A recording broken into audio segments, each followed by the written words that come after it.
The OECD stimulus programs basically break down to spending tomorrow's money on yesterday's factories for today's workers. And so this brings us to something of a protectionist problem. Generally speaking, though, stimulus programs are effective. I'm sure I surprise no one when I say that there's a very strong positive correlation between jobs and GDP.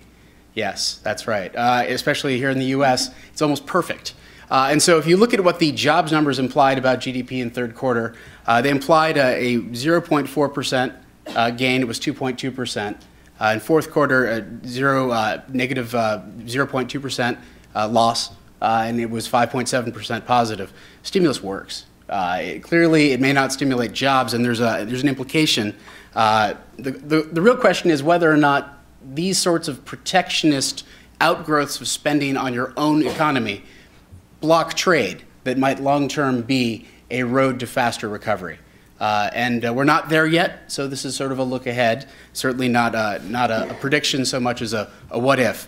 In the post-Copenhagen carbon compliance world, there is a question. If global federalism didn't deliver us into a post-Kyoto single treaty world, is trade and tariff-based compliance where we're going to go? Are we going to tax other countries' stuff?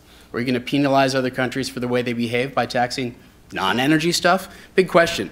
The lack of access to credit has affected the energy end user in a way that I think isn't well appreciated yet.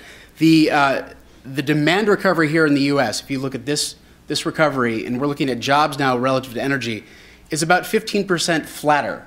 So the number of BTUs consumed on average per new job recovered in the economy, 15% flatter than the last recovery. Why? Our hypothesis is that the end user of energy in this country, in the OECD in general, is having a harder time borrowing. It's making it harder to use more energy discretionarily.